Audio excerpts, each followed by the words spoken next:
3 moyens magiques d'attirer ce que tu veux en parlant à l'univers. Il existe de nombreuses façons différentes de communiquer avec l'univers, que ce soit par tes actions, tes pensées ou tes émotions. Aujourd'hui, on va approfondir la compréhension de cette communication et découvrir comment être beaucoup plus efficace dans notre manière de parler. Avant de plonger dans le sujet, comprenons une chose, la clarté et le pouvoir. Si nous le considérons d'un point de vue logique, la clarté est le pouvoir. Si nous le considérons d'un point de vue spirituel et des principes de la loi de l'attraction, tu dois également comprendre que la clarté est le pouvoir. Combien de fois as-tu demandé quelque chose dans ta vie, que ce soit une relation ou un objectif professionnel, et tu as effectivement obtenu exactement ce que tu avais demandé. Mais cela n'était pas ce que tu voulais réellement, en raison de certaines parties manquantes. La manière dont nous communiquons est très importante. Et ces 3 façons sont ce que j'ai utilisé pour manifester tout dans ma vie et me montrer maintenant devant des milliers de personnes dans le monde entier sur ce sujet. Alors, avant de commencer, assure-toi de m'envoyer des étoiles dans les commentaires pour me dire que tu regardes attentivement la vidéo. Le premier point est la prise de conscience des pensées. Tu peux écrire le numéro 1 par la conscience des pensées. Ensuite, écris le numéro 2 par la création de notre reflet. Et enfin, le numéro 3, par tes actions de service. Pour beaucoup d'entre vous, en ce moment, cela semblera un peu flou. Du genre, qu'est-ce que ça signifie ? Comment appliquer réellement tout cela ? Comment faire fonctionner cela ? Comment communiques-tu avec l'univers ? Nous allons approfondir cela tout de suite. Commençons par le point numéro 1, par la prise de conscience des pensées. Que signifie cela ? Cela signifie que si nous comprenons que tout est énergie, tout est donc une vibration. Si nos pensées sont des vibrations, ce que nous pensons au quotidien est très important. Cependant, souvent, lorsque nous parlons ou prions à Dieu, ou que nous parlons à l'univers, peu importe la religion à laquelle tu crois, ce que tu fais généralement, c'est que tu parles à qui ou quoi que ce soit, en qui tu crois, pendant 5 minutes, 10 minutes, ou peut-être même 1 heure pour certains d'entre vous. Certains peuvent vraiment parler pendant 3 heures, mais le plus grand problème n'est pas les 3 heures que tu passes à lui parler. Ou le plus grand problème est ce qui se passe dans les 21 autres heures où tu n'en as pas conscience. C'est pourquoi la première chose à comprendre est ta communication par la prise de conscience des pensées, en permettant de devenir plus conscient de ce qui se passe dans ton esprit chaque minute, chaque heure. Comment communiques-tu tes fréquences vibratoires, tes pensées vibratoires à l'univers ? Car commençons à comprendre cela. Tout d'abord, nos cerveaux traitent 11 millions de morceaux d'informations chaque seconde.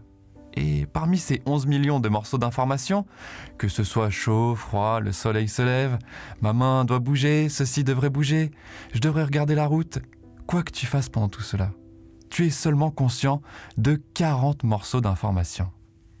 Alors, qu'est-ce que cela signifie ? Tu essaies consciemment de manifester 40 morceaux d'informations. Tandis qu'il y a 11 millions d'autres morceaux d'informations qui sortent envoyant des vibrations à l'univers. Alors, où je veux en venir ? La peur que nous avons par exemple.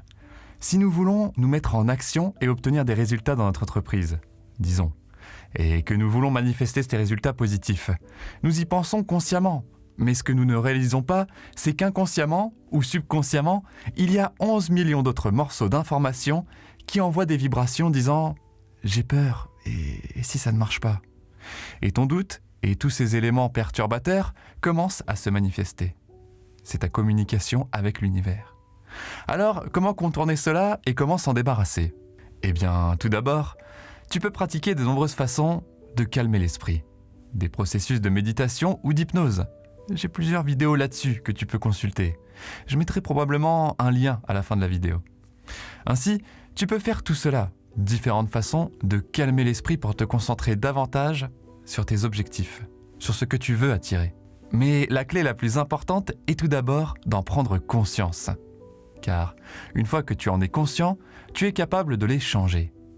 Comprends que ton cerveau traite beaucoup d'informations maintenant. Fais simplement une grande respiration avec moi maintenant.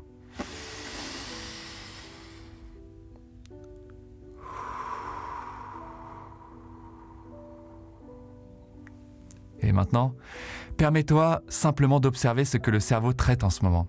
Et si des pensées négatives, des inquiétudes ou du stress apparaissent, tout ce que tu as à faire à ce moment-là, c'est de prendre une grande respiration. C'est une grande leçon que j'ai apprise pendant une méditation de groupe au dernier événement auquel j'ai assisté. C'était Thierry Janssen de La Posture Juste qui nous a fait des exercices extraordinaires de respiration. Comprends une chose que je veux que tu tapes ci-dessous pour renforcer cet apprentissage. La respiration, c'est tout. Ceux d'entre vous qui l'ont déjà appris dans mes vidéos précédentes, apprenez-le à nouveau. Tapez-le à nouveau. La respiration, c'est tout. Chaque fois que nous nous le rappelons, cela s'installe et se renforce à un niveau différent. Nous pouvons respirer, cela calme l'esprit, calme le bruit et nous permet de nous concentrer à nouveau sur ce que nous voulons dans la vie. Alors, sois conscient de ton esprit. Ne te concentre pas sur le négatif, passe directement au positif. À chaque fois que tu as un doute, pense simplement au positif et continue à faire cela. Et tu constateras que ta façon de communiquer avec l'univers, pour attirer ce que tu veux, devient beaucoup plus puissante. Et tu commenceras à voir des résultats se manifester devant toi. Bon, c'est le premier point. Maintenant, nous allons passer au point numéro 2, qui est à travers la création de notre reflet. Qu'est-ce que cela signifie ? Cela signifie, tout d'abord, prendre conscience que tout autour de nous est le reflet de nous-mêmes. Nous attirons tout ce que nous sommes. C'est un miroir. Tout est miroir. Plus tu prends conscience, et j'ai fait récemment une vidéo sur la fréquence et parlé de comment, lorsque tu élèves ta fréquence, tu dois commencer à comprendre que tu auras plus de conscience. Et tu verras que tout devient une réflexion de toi-même. Y compris moi en ce moment. Je suis simplement une vision de toi qui te parle en ce moment. Et certains d'entre vous auront du mal à comprendre cela avec leur esprit logique. Mais il ne s'agit pas de logique, il s'agit de ce qui est réel. Et la logique vient de la connaissance. Si tu y réfléchis de cette manière, il y a de nombreuses années, les gens disaient que la Terre est plate. Donc, quand ils disent que la Terre est plate, c'est de la logique, c'est de la connaissance. Mais est-ce vrai ou était-ce vrai ? Nous ne savons pas ce que nous ne savons pas. Alors, si nous pouvons garder nos esprits ouverts pendant juste une seconde, si tout est une réflexion de nous, comment communiquons-nous avec l'univers ? La deuxième meilleure façon est d'être ce que nous voulons attirer.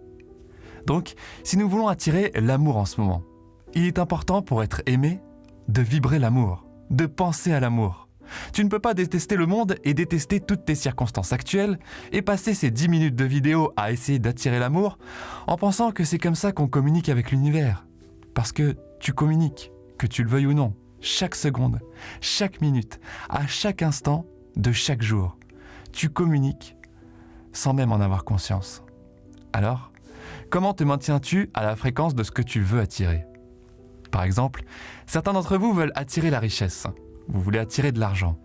Si tu continues à dire « je ne peux pas payer les factures, je ne sais pas quoi faire, je suis vraiment fauché en ce moment, je n'ai pas d'argent » et que tu dis cela aux gens, c'est ce que tu deviens en tant que vibration. Donc, au lieu de cela, il faut être dans la vibration de l'abondance. Amène ton esprit sur cette fréquence. Si tu trouves cela difficile, écoute ma vidéo de méditation que j'ai faite il y a quelques jours. Écoute-la et élève-toi vers des vibrations plus élevées. Et deviens de l'argent, deviens de la richesse. Ressens que tu es riche et dans l'abondance en ce moment. Car alors, la réflexion se manifestera autour de toi. C'est ainsi que tu crées. Tu amènes la conscience par la création de ta réflexion. C'est la deuxième façon de communiquer avec l'univers, car il répondra simplement à ce que tu es. Maintenant, la troisième et dernière chose, c'est à travers tes actions de service. Certaines personnes peuvent appeler cela le karma. Ce que tu mets en dehors, tu le reçois en retour. C'est aussi ce qui est dit dans la Bible, non ? Ce que tu sèmes, tu le récoltes. Et donc, comment mets-tu quelque chose dehors pour le récupérer ? Beaucoup de gens ne comprennent pas que penser « je suis vraiment gentil avec les gens ». Pourquoi ne suis-je pas riche ? Ce n'est pas une question d'être gentil avec les gens. Ce que tu mets dehors, c'est ce que tu récupères. Si tu mets 1 euro dehors, cet euro reviendra. Si tu mets de l'amour dehors, c'est ce que tu récupères. Donc, tu dois semer ce que tu veux récolter. Et qu'est-ce que cela signifie en affaires ? Et je me le dis tout le temps lorsque je gère ma propre entreprise. J'avais cette attitude de vouloir garder l'argent pour me sentir en sécurité. Mais si je garde tout en disant « je ne veux pas l'investir », et que je m'attends à ce que l'argent afflue sans mettre d'argent. Je ne comprends pas que l'argent, c'est de l'énergie. Tout est de l'énergie. Si l'argent est aussi de l'énergie, alors ce qui sort doit revenir. Ce qui rentre doit sortir. C'est un flux. Et je peux vous dire que j'ai travaillé sur ce point. Je veux aussi que tu tapes cela ci-dessous et que tu réaffirmes cet apprentissage. Alors, l'argent aime toujours être en mouvement. L'énergie doit toujours être en mouvement. Si nous comprenons ce principe, nous commencerons à comprendre que ce que nous mettons dehors est ce que nous récupérons. Alors, comment créons-nous à travers nos actions de service ? Cela signifie que si nous cherchons à attirer l'amour en ce moment, nous devons servir les gens, aider, donner de l'amour. C'est quelque chose que j'ai appris pendant mon travail de voix off. Je doublais un prêtre américain en français et il parlait du donner dans la Bible. Ça m'a énormément marqué, car c'était un moment où j'étais bloqué financièrement et c'est absolument incroyable quand tu rassembles réellement ces enseignements. Car tu comprends que donner fait partie du jeu. Et tu peux rassembler enfin tous les enseignements, les mettre tous ensemble et communiquer avec l'univers à un niveau beaucoup plus élevé. J'ai fait toutes les recherches, j'ai rencontré plusieurs personnes et expérimenté par moi-même. Je mets simplement ici tout ce que j'ai appris sur cette chaîne. Assurez-vous de tirer parti de ces choses. Sortez, mettez en œuvre les actions de service, aidez les autres à gagner de l'argent, car alors, tu attireras aussi de l'argent. C'est ton bon karma envers l'argent, n'est-ce pas ? Aide les autres, tes actions de service, c'est ton bon karma. Ce que tu mets dehors, tu le récupéreras toujours. Les amis, si ce message vous a touché d'une manière ou d'une autre, s'il vous plaît, appuyez sur le pouce vers le haut, soutenez un peu cette chaîne. Et commentez aussi ci-dessous, faites-moi savoir d'où vous venez. Vous pouvez toujours retrouver mon hypnose gratuite épinglée dans les commentaires. Mais pour l'instant les amis, merci, merci, merci.